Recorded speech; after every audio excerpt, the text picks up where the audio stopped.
ताली, एक बार ताली बजा दो।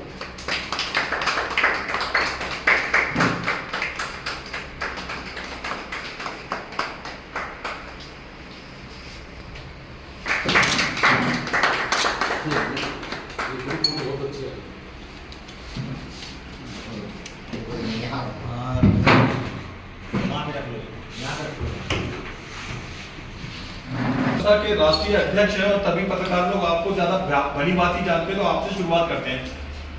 दर्शकों को बताने के लिए सबसे पहले अपनी संस्था के विषय में इंट्रोडक्शन दीजिए। अखिल भारतीय आदिवासी कश्यप कहार निषाद संस्था के विषय में बताइए। सबसे पहले सभी सामाजिक बंधुओं को नमस्कार एवं मीडिया के सभी लोगों को नमस्कार। मैं गुरचरण सिंह कश्यप, राष्ट्रीय अध्यक्ष अखिल भारतीय कश्यप निषाद महिला विकास मंच, जो कि एक सहायक है, घटक है अखिल भारतीय आदिवासी कश्यप निषाद भोई समन्वय समिति का। मैं आप सब मीडिया के माध्यम से आपको अवगत कराना चाहूँगा कि अखिल भारतीय आदिवासी कश्यप कहार निषाद भोई समन्वय समिति के तत्वाधान में हम लोग 5 सितंबर को दिल्ली के ताल कटोरा स्टेडियम में एक बहुत बड़ा भव्य राष्ट्रीय प्रतिनिधि सम्मेलन करने जा रहे हैं। ऐसे मैं आपको बताना भी चाहूँगा कि इस प्रकार के सम्मेलन, राष्ट्रीय सम्मेलन हम अलग अलग प्रदेशों में 17 कर चुके हैं, लेकिन ये उन सब में एक भव्य सम्मेलन का आयोजन हम दिल्ली में करने जा रहे हैं। जी, हमारे बीच में हमारे राष्ट्रीय समन्वयक माननीय राजा राम जी, जो कि कोटा से बिलोंग करते हैं, जिन्होंने इस समिति को आज से करीब 12 साल पहले बनाया था। हम सब लोग उसमें सम्मिलित थे। इसके माध्यम से हम माननीय श्रीमती प्रतिभा पाटिल, हमारे प्रदेश की, हमारे देश की, जो कि राष्ट्रपति थे, हम उनसे भी मिले थे। और इस प्रकार हम पूरे 28 के 28 राज्यों में समन्वय समिति के माध्यम से कार्य कर रहे हैं, समाज को जागृत कर रहे हैं। तो हमारे बीच में राष्ट्रीय संगठन मंत्री माननीय आर.डी. कल्याण साहब, जो कि हरियाणा के पानीपत जिले से हमारे बीच में आए हैं। हम सब का आज का जो उद्देश्य है, आपके मीडिया के माध्यम से हम चाहते हैं कि हमारा ये संदेश पूरे भारतवर्ष में आपके माध्यम से जाए, और जिस उद्देश्य को लेकर के हम ये प्रतिनिधि सम्मेलन करने जा रहे हैं, हमारा वह उद्देश्य सफल हो, ऐसी हम कामना करते हैं। और समाज को जागृत करने में हम आपके माध्यम से कहीं खरे उतरें, ऐसी हमारी अपेक्षा है। कौन सी तारीख को और किस जगह आप सम्मेलन कर रहे हैं? हमारा यह सम्मेलन 5 सितंबर जो मैं बता चुका हूँ, और ताल कटोरा स्टेडियम जी दिल्ली में होगा, जिसकी रूपरेखा ऑलरेडी तैयार कर ली गई है। जी, तो मैं आप चाहूँगा कि हमारे बीच में माननीय हमारे राष्ट्रीय संगठन मंत्री आर.डी. कल्याण साहब हैं। मैं चाहूँगा कि वो उसको विस्तृत जानकारी आपके माध्यम से अपने पूरे भारतवर्ष में अपने पूरे सामाजिक बंधुओं तक पहुँचाएँ, ऐसी मैं भाई आर.डी. कल्याण जी से आग्रह करता हूँ। कल्याण साहब, उन मुद्दों को बताइए फिलहाल जिन मुद्दों को लेकर आप ताल कटोरा में सेमिनार करने जा रहे हैं। सबसे पहले तो आप जिस भी चैनल से आए हैं, तो आपके चैनल के सभी दर्शक और आप सभी को मेरा नमस्कार। और आप लोगों को धन्यवाद भी देना चाहूँगा कि हमारे संगठन के विचार आपके माध्यम से हमारे समाज तक पहुँच पाएंगे। जी, बाकी आपने जो संगठन के बारे में पूछा है, देखिए हमारा समाज पूरे हिंदुस्तान में वास करता है जी, और अलग अलग जगह में अलग अलग नाम उसके हो सकते हैं, और उन सब के अलग अलग संगठन अपने अपने लेवल पे, लोकल लेवल पे अपनी ज़रूरतों के हिसाब से बनाए हुए।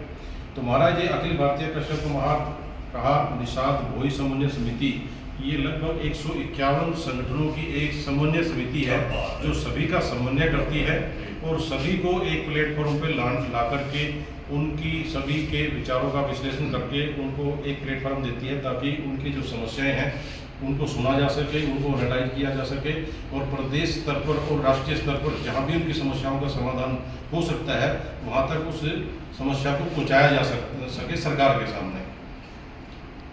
40 साल पहले के मुकाबले अब कश्यप समाज का काफी आर्थिक और शैक्षिक विकास हो चुका है। क्या नौबत आई कि इस कार्यक्रम को ताकतवर में करने की योजना बनाई? देखिए, पिछले काफ़ी समय से समाज जैसे जैसे लिटरेसी बढ़ी है, समाज में एजुकेशन बढ़ी है, ऐसे ऐसे समाज भी जो है ना जागरूक हुआ है। उस जागरूकता की वजह से समाज में कहीं ना कहीं अच्छे रिजल्ट देखने को मिल रहे हैं। फिर भी जितनी जरूरत समाज को आगे जाने की थी, जितना जागरूक होना चाहिए था, जो अधिकार उनको मिलने चाहिए थे, उनसे वो बहुत ही अभी भी पीछे हैं। इसलिए इस प्रकार के संगठनों की ज़्यादा जरूरत है ताकि इन संगठनों के माध्यम से हम अपने समाज को एक संगठनात्मक ताकत दे करके उनकी जो समस्याएं हैं उनको सुने और उनका निदान हो। कल्याण साहब, 18 करोड़ लोगों की जनसंख्या के हिसाब से राजनीतिक प्रतिनिधित्व की मांग कर रहा है, इसके विषय में बताइए। देखिए, हम सब जानते हैं कि जो राजनीति है वो सभी जो समस्याएं हैं उनके जो ताले हैं वो इस राजनीति से ही खुलते हैं जी। उनके लिए ये चाबी का काम करती है।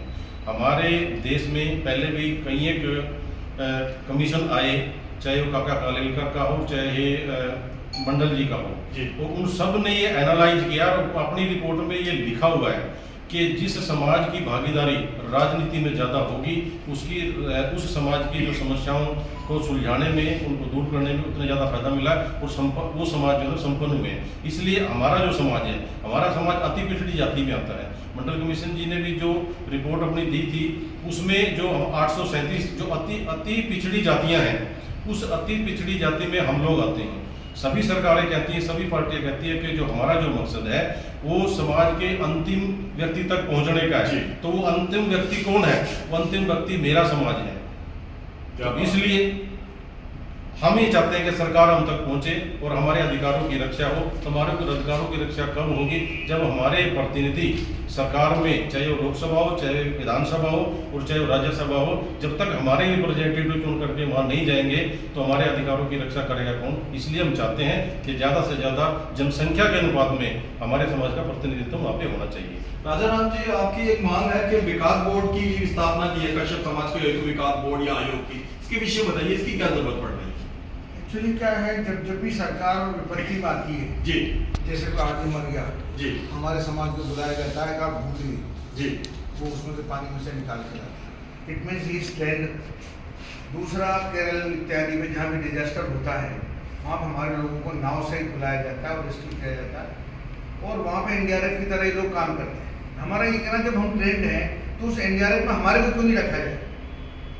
आप जब विपत्ति का टाइम है तब तो हमारे को ट्रेंड मान रहे हो, रेस्क्यू करवा रहे हो, सब कुछ करवा रहे हो, और जब उस आदमी को रोजगार देने की बात आ रही है तब आप दूसरी संस्थाओं को दे रहे हैं। तो जो हमारा ट्रेडिशनल फिशरमैन का काम है वो उन्हीं को दिया जाए ताकि उनकी बेरोजगारी दूर हो, उनका काम हो।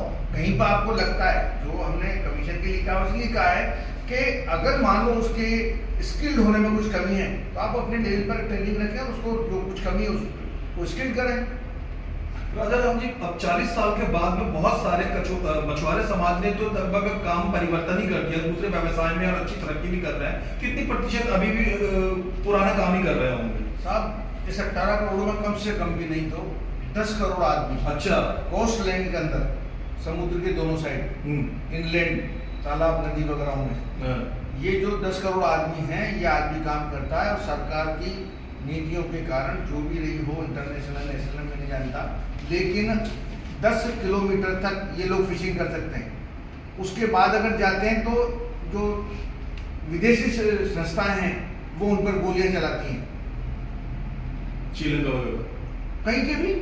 अच्छा, वो मल्टीनेशनल अच्छा, वो कंपनियां मछुआरों को, हाँ जी, जी, मल्टीनेशनल border कंपनी को cross उनका करते हैं, बॉर्डर जी, बनाया हुआ याद आ गया, है ठीक कि है। यहाँ पे तो जो सनसेन जी, होटल जैसी वो है, घटनाएं तो मेरे ख्याल से साल में 2-3 बार अखबार में छपती ही छपती हैं। तो किनारे पे जमा नहीं रखने दे रहे बोट ये, जी। और 10 किलोमीटर का आगे भी नहीं जाने दे रहे। जी। तो इनके जो रोजगार है वो पूरा प्रभावित है।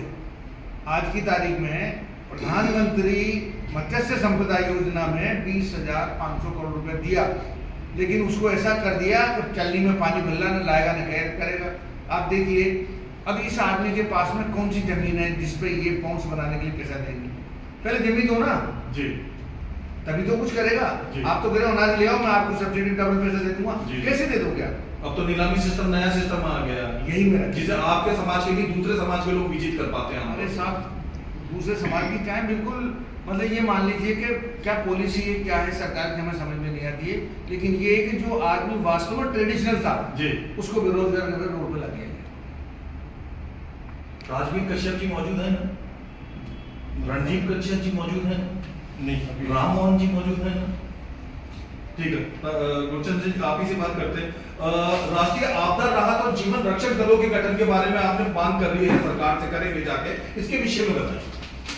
राष्ट्रीय आपदा के बारे में जैसे अभी माननीय राजा राम जी ने बताया जी, कि जैसे कोई भी राष्ट्रीय आपदा आती है तो वहाँ पे हमारे मछुआरा समुदाय के जो लोग हैं उनको भेजा जाता है, और आज भी है ये। तो हमारे लोग उसमें ऑलरेडी ट्रेंड हैं, गोताखोरी में हमारे लोग बहुत ट्रेंड हैं। अच्छा अच्छा, तो इसीलिए वो राष्ट्रीय आपदा जब कहीं पे आती है तो वो फिर मछुआरा समुदाय के लोगों को ढूंढते क्या हैं। बात है, बहुत बढ़िया। आपको शायद याद होगा कि पीछे दिल्ली में ही जमुना में जी बच्चे डूबे थे, हाँ जी। और हमारे समाज के ही लोगों ने जी हाँ, उनको मछुआरों बचाया। ने उनकी जान बचाई थी। ठीक है, जी हाँ, जी हाँ ना, क्योंकि हमारे समुदाय के लोग ट्रेंड हैं, अच्छा, तैराकी में भी हैं। तो राष्ट्रीय आपदा में हमारा अहम रोल है, और कहीं भी आपदा आती है तो हमारे लोग आगे बढ़ चढ़कर उसमें हिस्सा लेते हैं। 1936, 1949, 1950 के पूर्व बजट में उपलब्ध संवैधानिक दर्जा प्रदान करने वाली स्थिति को राजा राम जी सर स्पष्ट करिए। कोई भी देखिए, हमारे जो समाज की जितनी भी सबकास्ट हैं आज की डेट में, तो 1936, 1949 और 1950 के जो गजट नोटिफिकेशन में उनको संवैधानिक दर्जा एससी का था जी, लेकिन उसके बाद से कि कैसे वो मिस्टेक से हुई या जानबूझ के हुई, वो उस जो शेड्यूल था, जो एससी वाला शेड्यूल है, उनसे उनको बाहर कर दिया गया, ओबीसी में कर दिया। ओबीसी में कर दिया। अच्छा, जबकि ये सारे प्रमाण हैं और उसके हमारे पास सारे कागज भी हैं, इनके बजट 1940 से 1950 तक ऐसे ही है। 1950 तक भी है। जी। उन्होंने गलती क्या करी, जैसे कोई एक कास्ट है, उसकी जो सब कास्ट है, जी। तो एक कास्ट को तो रख लिया, उसकी जो सब कास्ट थी, जो डिफाइंड ऑलरेडी संविधान में डिफाइंड है, इसमें जी। बजट नोटिफिकेशन में डिफाइंड है कि इस कास्ट की जो सब कास्ट है, उसकी जो पर्यायवाची जो जातियां हैं, वो ये जातियां हैं, तो उन जातियों को शेड्यूल कास्ट से बाहर कर दिया गया है। तो हमारी वो मांग है कि जो हमारा संवैधानिक दर्जा हमारा ऑलरेडी मिला हुआ था और पहले की जनगणनाओं में उसमें थे हम, तो उससे हमारे को बाहर कर दिया गया, तो वो जो संवैधानिक दर्जा है हमारा वो बाहर किया जाए। बहुत ठीक। पीछे बैठे हुए राइट हैंड वाले सज्जन साहब से मैं पूछना चाहूंगा कि हजारों आपको कश्यप समाज के लोग देख रहे हैं इस प्रोग्राम के लिए, उनको इनवाइट करते हुए क्या कहना चाहेंगे? कोई भी प्रदीप। देखिए, ये पूरा भारतवर्ष का जो हमारा कश्यप जो समाज का जो कार्यक्रम है, उसमें हर राज्य से जो युवा साथी हैं, जो वरिष्ठ हैं, जो प्रतिनिधि हैं, वो सम्मेलन में अधिक से अधिक पहुंचेंगे।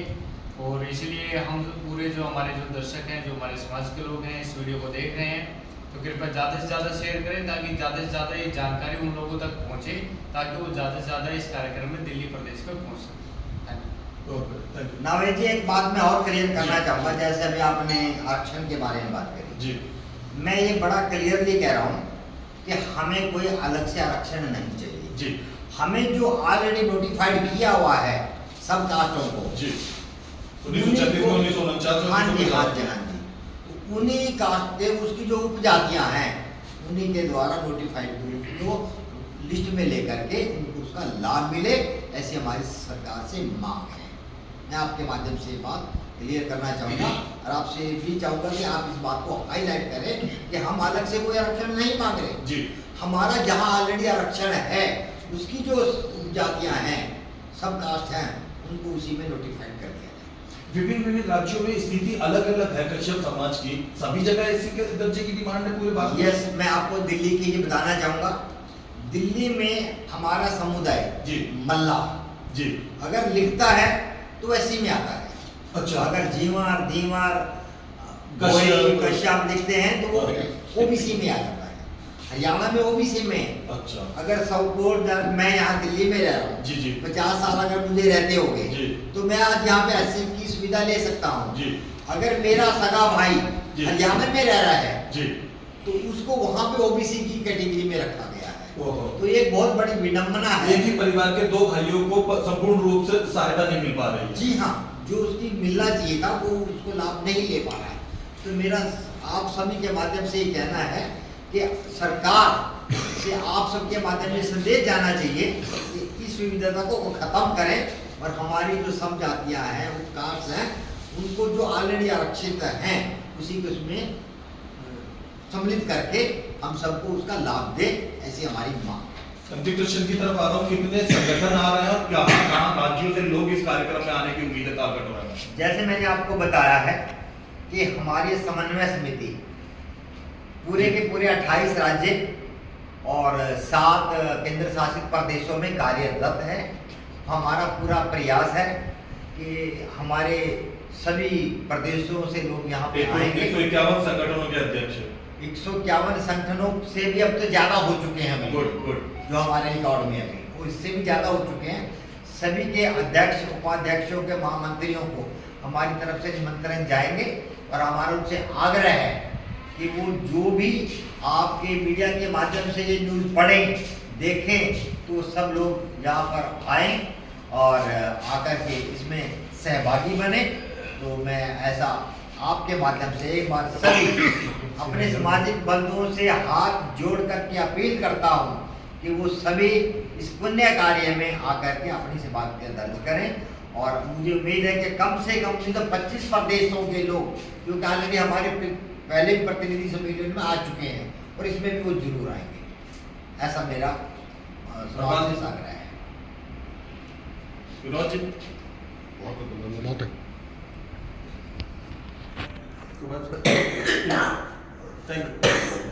आप लोग आए, आपने इस कवरेज को किया और जितना से जितना आप संदेश आप फैला सकते हैं आप फैलाएं। आप सबका बहुत बहुत धन्यवाद। जी ये पूरा गैर राजनीतिक है जी और इसके अंदर समाज के लोगों को इस बात के लिए प्रेरित करना है कि रोजगार और शिक्षा पर ध्यान दें, तभी हमारा कहीं न कहीं रोजगार का आना रहना जीवन यापन करना सुनिश्चित हो सकेगा।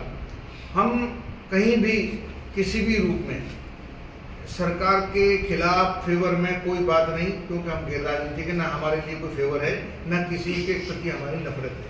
लेकिन जो भी व्यवस्था से जुड़ा है उससे हमारी मांग है, उस सरकार से मांग है जो वर्तमान में है कि वो हमारे लोग। ये गैर राजनीतिक नॉन पॉलिटिकल प्रोग्राम है जिसमें सभी दलों के कश्यप समाज के लोग आएंगे। जी, प्रोग्राम ही नहीं, संस्था ही नॉन पॉलिटिकल है, समन्वय समिति नॉन पॉलिटिकल है।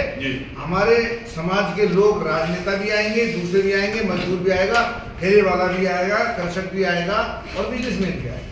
ये समाज के विकास के लिए कार्यक्रम किया जा रहा है, इसका राजनीति से कोई लेना देना नहीं। हमारे समाज के लोगों को प्रेरित करके उनको जागृत करना, उनको धंधों के बारे में इत्यादि के बारे में बताना और अपने अधिकार और शिक्षा के बारे में उनको ज्ञान देना, यही हमारा इसका मूल लक्ष्य है। जैसे भाई साहब राजा राम जी ने जो बताया है जी, इसमें सबसे ऊपर ही आप देखेंगे नॉन पॉलिटिकल ऑर्गेनाइजेशन, जी ठीक है। और हमारे जितने गोत्र या सब कास्ट आप कह सकते हैं वो सभी हमारे लेटर हेड पर ऑलरेडी प्रिंटेड है। अच्छा, इसमें क्या है नागर साहब, हमारा दुर्भाग्य ये है जी कि कई कम्युनिटीज हैं, जैसे ब्राह्मण है, पूरे देश में कहीं सर्टिफिकेट मांगेंगे तो ब्राह्मण के नाम से मांगेंगे जी, कहीं पे जाएंगे वैश्य के नाम से वैश्य के नाम से मांगेंगे। लेकिन हमारा क्लासिफिकेशन ऐसा किया है, कहीं पे हमें गंगापुत्र का है, कहीं पे हमें भोई का है, कहीं पे कहार का है, कहीं कीर का है, कहीं निषाद का है, कहीं मल्ला का है। तो उसको उस नाम से करके उसका वर्गीकरण कर दिया।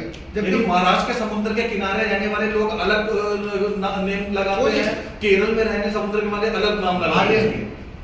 आर्यन, केरल, कोली, महाराष्ट्र, गंगापुत्रा, आंध्रा, आपके धीवरा,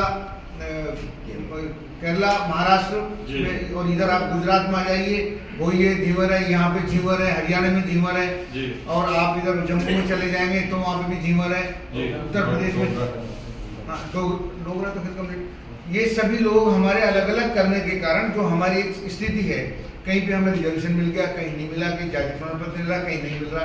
हम ये कह रहे हैं यूनिफॉर्म पॉलिसी के तहत हमें कहीं तो इकट्ठा करो भाई, हम जल से जुड़े लोग हैं, ठीक है, हम जल से धंधा करने वाले लोग हैं, चाहे हम पालकी उठाएं, चाहे कावड़ में पानी लाएं, चाहे राजा महाराजा को खाना बनाएं, चाहे हम जल के अंदर मछली मारें, चाहे हम केवट का काम करें, चाहे हम नदी के किनारे रहकर सिंगाड़े का कुछ करें। तो हमारा एक कॉमन वर्क है ना, कॉमन वर्क है तो हमें एक नाम से जय किया जाए।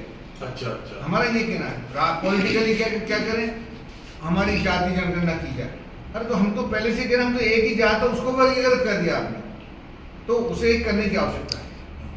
अच्छा, ये जो आप बता रहे हैं जाति वर्गीकृत है, ये आप अपने संस्था के माध्यम से भी किया जा सकता है, सरकार को ही करना है? नहीं, हम तो कर ही रहे, हम तो कर ही रहे। देखिए, जो वर्गीकरण किया है ये हमने अपनी मर्जी से नहीं किया। जी। हमने नहीं कहा कि हमारे को बैकवर्ड बनाओ, हमने नहीं कहा कि हमारे को सब कास्ट में बनाओ। ये हमारे पे थोपी हुई एक व्यवस्था है, हम इससे त्रस्त हैं और हम ये चाहते हैं कि ये खत्म होनी चाहिए। वैसे भी पूरे हिंदुस्तान में जितनी जातियाँ हैं उससे देश कमज़ोर होता है, और किसी भी देश के लिए अच्छी बात नहीं है कि इतनी ज़्यादा जातियों में बंट कर के जो ना समाज रह जाए। ये पूरे देश के लिए जो है ना एक नुकसान का काम करता है। तो हम चाहते हैं कि हमारी भी जितनी जातियाँ अलग अलग हमें वर्गीकरण कर दिया गया हमारे लिए, कहीं पे हमें कुछ लिख दिया, कहीं पे कुछ लिखा, ये हमने नहीं लिखा, ये व्यवस्था हमारे पास थोपी गई है। हम चाहते हैं कि इसका खात्मा होना चाहिए, नहीं तो कहीं ना कहीं ये देश को कमज़ोर करता है, समाज को कमज़ोर करता है। एक नाना साहब थोड़ी सी बात जी। हो सकता है मेरा थॉट गलत हो, आपको पत्रकार समझे घूमते फरमाइए। हैं, मैं भी देश में घूमता हूँ जी। मेरा निवेदन है, 1950 के पहले 4 वर्ग थे जी। 26 जनवरी 1950, मणिया, ब्राह्मण, क्षत्रिय और शूद्र, जी। ठीक है। ये SC SC OBC कहाँ से आ गया 1950 में? कौन से वेद में, कौन से पुराण में, कौन से गीता में, किस भागवत में? आज वास्तव में जो बेचारा वंचित समाज है उसको देना चाहिए, कर रही सरकार, इसमें कोई दोहरा नहीं है, लेकिन जितना बैकलॉग है, जिन लोगों को देना चाहिए वहां तक लाभ नहीं जा रहा। सरकार को हम सीधी मांग करते हैं, जो बिल्कुल गरा नीचे का तबका है उसके ऊपर देखे, ध्यान दे। ये नहीं कि जो एक बार लिस्ट में बन गया, ऑफिस में जा रहे हैं तो आदमी ने उल्टा सीधा जवाब दे दिया, उसको कोई रिलीफ नहीं। आज भी लॉर्ड मैकाले, जिसने ये क्लैरिकल सिस्टम चलाया था, उसी प्रथा पे बैठा हुआ आदमी लॉर्ड मैकाले की तरह करता है। हाँ, कहिए आप कहाँ से आए, कल आइए, साल नहीं है, परसों आइए, बगल वाला नहीं। कम से कम सरकार एक ये तो सुनिश्चित करे कि एक वृद्ध आदमी को या गरीब आदमी को, यतीम आदमी को जाने पर रेस्पॉन्स मिले। गुरचंद जी, अगला सवाल आपसे पूछना चाहूंगा, आमतौर पे मीडिया वाले या सरकारी अधिकारी जिन कश्यप समाज के लोगों से मिलते हैं वो आप जैसे खाते पीते और खानदान के और अच्छे ऊंचे दर्जे के होते हैं। क्या कश्यप समाज में लोग अभी भी दुर्बल दशा में जी रहे हैं? देखिए, सवाल तो आपका काफ़ी अहमियत रखता है, और खाते पीते का मतलब कुछ चंद लोग जिन्होंने अपने व्यापार वगैरह सेटल कर लिए हैं वो आज भी अच्छी पोजीशन में हैं, लेकिन ज़्यादातर मैं तो ये कहूँगा कि 90% अच्छा। आज भी जो बिल्कुल बैकवर्ड एरिया में रहते हैं उनकी हालत बिल्कुल खस्ता है। समुद्र और नदी के किनारे पेशा करते हैं। नदी के किनारे आप मतलब इतना लज्जित सा एक शब्द भी है कि हमारे समाज की महिलाओं की इतनी दुर्दशा है, एक ही साड़ी पहनती है, उसी में अपना पूरा तन छुपाती है, कई बार अपने बच्चे को भी उसी में छुपाती है, यहाँ तक की हालत भी है हमारे समाज में। तो हमें खास कर उनकी भी चिंता है जो समुद्र के किनारे पे रहने वाले हैं, जो दिन भर मछली बेचती हैं, शाम को अपना बच्चों को गुजारा करती हैं। ठीक है, हम ठीक है दिल्ली में बस रहे हैं, हमारा कारोबार कुल मिला के अपना ठीक ठाक सही चल रहा है, और भी है ऐसे समय, लेकिन हमें चिंता सिर्फ उन लोगों की करनी है जो अंतिम पंक्ति के लोग, अंतिम पंक्ति के लोग जो पैसा, बस हम इससे ज़्यादा धन्यवाद। और क्या कहेंगे, आप सभी का बहुत बहुत धन्यवाद। आपने और आपका संदेश पहुंच जाइए समाज में।